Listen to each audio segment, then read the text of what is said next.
Hello students, नमस्कार। तो ये है मास्टर क्लास एट अभिव्यक्ति। मैं एम बलडोदिया अभिव्यक्ति के माध्यम से आपसे मुखातिब हो रहा हूँ। नीट यूजी 2023 के लिए रजिस्ट्रेशन होने ही वाले हैं। Exam form, application forms invite किए जाने वाले हैं और आप अपनी तैयारी को अंतिम रूप दे रहे हैं। तो अभिव्यक्ति के साथ, मेरे साथ आप जुट जाइए। इसलिए मैं ये कह रहा हूँ क्योंकि बहुत सारे बच्चों की डिमांड है, बहुत सारे बच्चे चाहते हैं कि प्रॉपर स्ट्रेटेजी, प्रॉपर प्लान उनको मिले। बायोलॉजी के मैक्सिमम टॉपिक्स को मैं उनके साथ लाइन बाय लाइन डिस्कस करने वाला हूं। एनसीईआरटी को एक एक लाइन के साथ में पढ़ाने वाला हूं और ये सब बातें बताने वाला हूं कि नीट के एग्जाम पेपर्स में कौन सी लाइन से कैसे क्वेश्चन आया था। इसको हम डे बाय डे कंटिन्यू करेंगे और ये जल्द ही आपको मिलने वाला है। बाय मंडे आपको इसके लेक्चर्स मिलने लगेंगे। एनसीईआरटी अपने साथ लेके बैठिए, पेन कॉपी लेके बैठिए और एनसीईआरटी की एक एक लाइन के साथ डिटेक्ट करते रहिए। वहीं कुछ मेंशन कर लीजिए जो आपको हाइट्स तक पहुंचा देगा और आपको वो रिजल्ट देगा जिस रिजल्ट की आप उम्मीद करते हैं। लेकिन उससे पहले हमें यह जानना जरूरी है, नीट 2023 में आएगा क्या। तो क्या बायोलॉजी के क्वेश्चंस उसमें आएंगे, इसको एनालाइज करने के लिए मैं नीट 2017 से लेकर 2022 के पेपर्स में जो नंबर ऑफ क्वेश्चंस हैं, यूनिट वाइज, टॉपिक वाइज जो आए हुए हैं, वो इस वीडियो में आपके साथ एनालाइज करूंगा। आप आइए मेरे साथ। नीट 17 से लेकर नीट 2022 तक क्वेश्चंस का रेशियो क्या रहा, कैसे कैसे क्वेश्चंस पूछे गए और उन क्वेश्चंस का लेवल एग्जैक्टली क्या था। हाँ जी स्टूडेंट्स, नीट 2023 में क्या आने की पॉसिबिलिटी है, 2017 से लेकर 2022 तक क्या पूछा गया है, कितने क्वेश्चंस पूछे गए हैं और कौन से क्वेश्चंस पूछे गए हैं, ये तो हम बात कर पाएंगे हम जब रिवाइज करेंगे एनसीईआरटी को लाइन टू लाइन। मैं एनसीईआरटी की पीडीएफ के साथ आपके साथ कनेक्ट होऊंगा। उस टाइम हम बात कर लेंगे कौन सा क्वेश्चन पूछा गया और कैसे क्वेश्चन क्रिएट हुआ और क्या उसको किस तरीके से सॉल्व किया जा सकता है। अभी 2017 से लेकर 2022 तक इस वीडियो में मैं आपको ये बताने वाला हूँ किस चैप्टर से कितने क्वेश्चन आए। इससे आप अपनी प्रिपरेशन, अपनी तैयारी को थोड़ा सा बेटर स्ट्रेटेजी में जो है वो ला सकें। तो सबसे पहले बात करते हैं लिविंग वर्ड। देखिए, पहला चैप्टर स्टूडेंट्स 11th की एनसीईआरटी का है जिसमें लिविंग ऑर्गेनिज्म के कैरेक्टरिस्टिक फीचर्स वगैरह आपको दे रखे हैं और थोड़ा टेक्सोनोमिक रेफरेंसेस दे रखे हैं। 2022 में सिंगल क्वेश्चन इससे पूछा गया। अगर आप देखें तो ऑलमोस्ट रेशियो इसका 1 रहता है। इससे आपको ये फायदा मिलेगा कि आपको ये लगेगा कि किस चैप्टर पे कितनी एनर्जी लगानी चाहिए। ये बहुत ज्यादा जरूरी चीज है। दूसरा, बायोलॉजिकल क्लासिफिकेशन में आप देखिए 2 क्वेश्चन आए। एक टाइम था जब बायोलॉजिकल क्लासिफिकेशन में 2017 और 18 में जो है वो 4 क्वेश्चन पूछे गए थे। इसके अलावा प्लांट किंगडम जो है इसमें 3-4-3-4 का रेशियो स्टूडेंट्स ऑलमोस्ट रहता है। कभी कभार ऐसी स्थिति हो सकती है कि क्वेश्चन कम आए।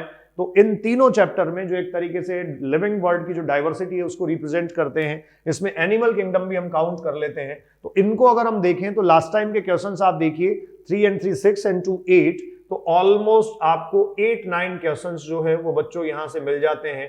ये 8-9 क्वेश्चंस आपको मिलेंगे सबसे पहले डाइवर्सिटी ऑफ लिविंग वर्ल्ड से, तो इनको आप बहुत अच्छे से तैयार कर लें। उसके बाद देखिए morphology of flooring plants, anatomy of flooring plants. इस बार क्वेश्चन का नंबर 4 था और मॉर्फोलॉजी के बाद एनाटॉमी के क्वेश्चन जो थे लेंदी भी थे, इस बार स्टेटमेंट बेस्ड थे। आप देखिए कभी 2 आते हैं, 4-2, इस तरीके का रेशियो रहता है। तो दोनों से मिलाकर मैं जहां तक समझता हूं 4 to 5 क्वेश्चन जो हैं वो आते हैं। तो मॉर्फोलॉजी में 4-2-2-1-2-2 ये रेशियो रहा और एनाटॉमी में आप देखिए 3-4-3-4-3-4-4। तो मॉर्फोलॉजी के बजाय एनाटॉमी में क्वेश्चंस ज्यादा आते हैं। मॉर्फोलॉजी इंफॉर्मेटिव टॉपिक है, एनाटॉमी पूरा कंसेप्चुअल है। इनको आप अच्छे से तैयार करें। साथ में स्ट्रक्चरल ऑर्गेनाइजेशन ऑफ एनिमल्स में भी आप देखिए पिछले 3-4 साल का अगर ट्रेंड देखेंगे तो 3 और 4 क्वेश्चंस बच्चों आपको पूछे जा रहे हैं। क्लियर? इसके बाद हम आगे चलते हैं। स्ट्रक्चरल ऑर्गेनाइजेशन के बाद देखिए अगला चैप्टर आप सेल जो है the unit of life. Cell की बात अगर मैं करूं तो सेल में जो है वो पूछा जा रहा है। अब इस बार आप देखेंगे कि सर सिर्फ एक ही क्वेश्चन पूछा गया, हम इतनी एनर्जी लगा देते हैं। लेकिन आप ध्यान रखें सेल ऑर्गेनल्स में से एक पूछा गया, तो सेल साइकिल और डिवीजन में से 5 क्वेश्चंस पूछे गए थे। पेपर का लेवल थोड़ा बढ़ने का कारण ये भी था। अगर आप सेल डिवीजन, सेल साइकिल में देखेंगे तो पिछले 3 पेपर को देख लीजिए आप, 2020 के बाद लगातार जो है 4-5 क्वेश्चन पूछे जा रहे हैं। इसमें ये बाई डिफॉल्ट 1 पूछा गया, लेकिन ये 2-3 हो सकते हैं। तो इस तरीके से मैं कह सकता हूं 7 to 8 क्वेश्चंस जो है, 7 to 8 questions cell biology, cell division, cell cycle से आते हैं और बच्चों बायोमोलिक्यूल से 2 से 3 क्वेश्चन आ जाते हैं। तो ये जो यूनिट है एक तरीके से सेल साइकिल, सेल डिवीजन और उसके अलावा आपका जो बायोमोलिक्यूल है, ये ऑलमोस्ट 8-9 क्वेश्चंस आपको देता है। तो आपको उसी तरीके से अपनी एनर्जी यहां लगानी चाहिए। प्लांट फिजियोलॉजी शुरू होता है, transport in plants 3 questions, mineral nutrition 2 questions, photosynthesis in higher plants 2 questions, respiration 2 questions. अच्छा, इस बार के क्वेश्चंस का नंबर आपको ज्यादा इसलिए भी मिलेगा क्योंकि आपको पता है पिछले 2 एग्जाम से ये जो क्वेश्चन का नंबर है वो 100 हो गया है, ये 100 क्वेश्चंस आए हैं, जबकि पहले जो है वो 90 क्वेश्चंस ही आते थे, तो ये आप क्लियर रखें। तो इस तरीके से आप अगर देखेंगे तो आपको ये देखने को मिलेगा कि प्लांट फिजियोलॉजी जो है, उस प्लांट फिजियोलॉजी में पिछले कुछ सालों में बच्चों क्वेश्चंस का नंबर बढ़ गया है, 3, 2, 5, 8, 10, और ये देखिए प्लांट ग्रोथ एंड डेवलपमेंट 14, लेकिन ये आउट ऑफ 100 थे। तो इस तरीके से सबसे ज्यादा क्वेश्चन आते हैं प्लांट ग्रोथ एंड डेवलपमेंट के चैप्टर से, और उसके बाद मुझे कभी कभी जो लगता है वो ये जो फोटोसिंथेसिस हायर प्लांट है इस चैप्टर से आते हैं, तो इसको भी आप अच्छे तरीके से तैयार करें। पिछले सालों का अगर आप रेशियो देखेंगे तो काफी कम था, मतलब पिछले 3 से 4 साल में प्लांट फिजियोलॉजी से पूछे जाने वाले क्वेश्चंस का नंबर बढ़ा है। तो ये बच्चों प्लांट फिजियोलॉजी था। अब आपका जो एनिमल फिजियोलॉजी का पोर्शन है, एनिमल फिजियोलॉजी में देखिए आता है जो उससे पहले आपको digestion, absorption, breathing, exchange, body fluid circulation, excretory, locomotion, movement, neural control, ये सब जो है वो आपको पढ़ाए जाते हैं, और ये एक बड़ा लंबा पोर्शन है जिसमें से काफी क्वेश्चंस आते हैं। तो आप देखिए 2 ऑलमोस्ट 2-3 वो ही रेशियो रहता है, ब्रीदिंग एक्सचेंज में से 2 रहता है, बॉडी फ्लूइड सर्कुलेशन में से इतना ही रहता है, एक्सक्रीटरी प्रोडक्ट्स में से 1 और 2 क्वेश्चंस पूछ लिए जाते हैं। लोकोमोशन पे काफी अच्छा फोकस रहता है, हर बार लोकोमोशन से 3-4 2-3 क्वेश्चन पूछे जाते हैं। न्यूरल कंट्रोल और कोऑर्डिनेशन जो है उसमें से भी उतना ही पूछा जाता है। तो आप ध्यान रखें लोकोमोशन वाले पे थोड़ा सा जो एनटीए है उसका फोकस है। 2022 में जो पूछा गया केमिकल कोऑर्डिनेशन से 1, तो ये देखिए 1-2 ही पूछे जा रहे हैं। अब 12th की जो एनसीईआरटी उसमें रिप्रोडक्शन इन ऑर्गेनिज्म वाले चैप्टर पे अपन आते हैं। रिप्रोडक्शन इन ऑर्गेनिज्म का जो चैप्टर है वो कॉमन है एक तरीके से, उसमें प्लांट्स और एनिमल्स दोनों की डिटेल जो है वो आपसे बच्चों डिस्कस की गई है। तो उसको अगर आप देखेंगे तो वहां से आपको 1-2 क्वेश्चन ऑलवेज मिल ही जाएंगे, ठीक है। तो ये देखिए रिप्रोडक्शन इन ऑर्गेनिज्म 2 क्वेश्चंस पूछे गए, उसके अलावा 1 पूछा गया 2018 में, तो आप देखिए 3 क्वेश्चंस उससे पूछ लिए गए थे। और इसी तरीके से sexual reproduction in flowering plant, तो ये एंजियोस्पर्म की जो एम्ब्रियोलॉजी है उससे इस बार 2 क्वेश्चंस पूछे गए, 2-3 क्वेश्चंस जो है वो इनसे पूछे जाते हैं। तो ऑलमोस्ट जो रेशियो होता है एम्ब्रियोलॉजी का वो 4-5 क्वेश्चंस होता है। तो बच्चों आप ध्यान रखें 4-5 क्वेश्चंस जो है वो एम्ब्रियोलॉजी से आपसे पूछे जाएंगे। ह्यूमन रिप्रोडक्शन वो चैप्टर है जो आपको सबको आता ही है, आप अच्छा समझते हैं इसको। 3 क्वेश्चंस यहां से पूछे गए, देखिए हर बार रेशियो वो ही है करीब करीब। रिप्रोडक्टिव हेल्थ ये इंफॉर्मेटिव से ही टॉपिक, 2 क्वेश्चंस 3 क्वेश्चंस इसमें से पूछे जाते हैं। Principle of inheritance and variation, ये आप देखिए 2, 1, 3 इस तरीके से पूछा जाता है। बाकी का पीछे का डेटा मैंने इसमें नहीं लिया है, 2020 से 2022 तक का डेटा लिया है। मॉलिक्यूलर बेसिस ऑफ इनहेरिटेंस, आप ध्यान रखें सबसे ज्यादा क्वेश्चन जो है वो आजकल यहीं से पूछे जा रहे हैं, 8, 9। पिछले 2 सालों का अगर मैं रेशियो देखूं तो आप देखिए अकेला ये डोमिनेट कर रहा है। इकोलॉजी के बाद मॉलिक्यूलर बेसिस ऑफ इनहेरिटेंस, मतलब मॉलिक्यूलर बायोलॉजी और बायोटेक्नोलॉजी जो है उसके एक तरीके से वारे न्यारे हो रहे हैं, काफी सारे क्वेश्चंस वहां से पूछे जा रहे हैं।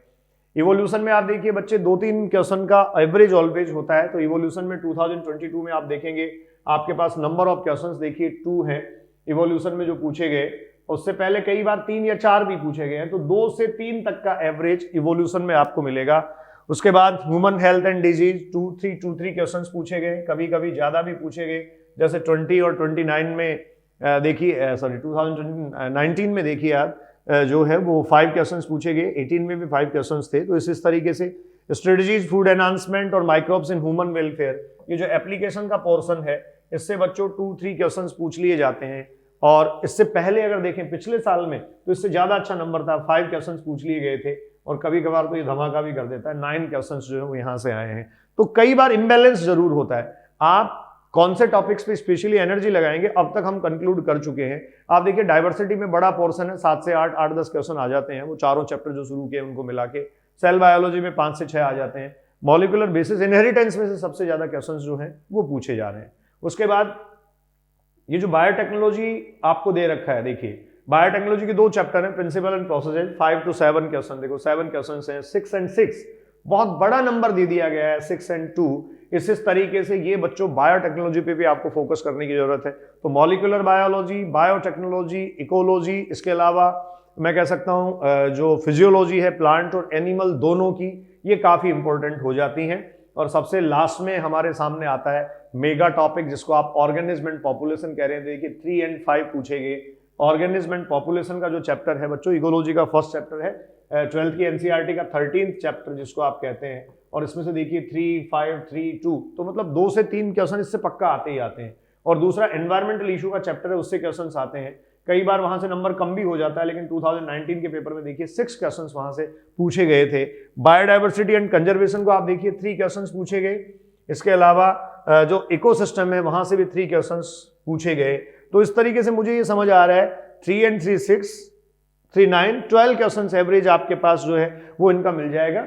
ये आउट ऑफ 100 आपको दिए गए हैं। इनमें कुछ नंबर वेरिएबल हो सकता है, इसलिए आपको एक बात ये ध्यान रखनी है बच्चों कि नंबर ऑफ क्वेश्चंस जहां से जितने आते हैं उन नंबर ऑफ क्वेश्चंस के अकॉर्डिंग जो है वो हमें सही चीजें फ्रेम करनी है। उसी तरीके से हमारी स्ट्रेटेजी, हमारी प्रिपरेशन को हमें अंतिम रूप देना है। तो इसके लिए मैं एनसीईआरटी पीडीएफ आपके सामने इसी पैनल पर खोल कर उसके साथ पूरी तरीके से एक एक लाइन को डिस्कस करूंगा और स्पेशली उन्हीं चीजों पे फोकस करूंगा जो क्वेश्चंस आए हैं। जब हम स्टेटमेंट्स पढ़ेंगे तो उनकी कनेक्टिविटी कहाँ है और क्वेश्चंस कहाँ आए हैं, थोड़ा सा रैपिड होगा रिवीजन। और उस रिवीजन सीरीज में आपको अगर जुड़ना है तो आप अपनी एनसीईआरटी लेके बैठें, और उसके लिए कुछ सजेशन, सुझाव हो तो आप इसी वीडियो के कमेंट बॉक्स में मुझे दें। Enjoy your life, be safe. हम मिलकर अच्छा काम करेंगे और डेफिनेटली आप लोगों को रिजल्ट तक पहुंचाने के लिए मैं कुछ ना कुछ कंट्रीब्यूट करूंगा, तो मुझे अच्छा फील होगा।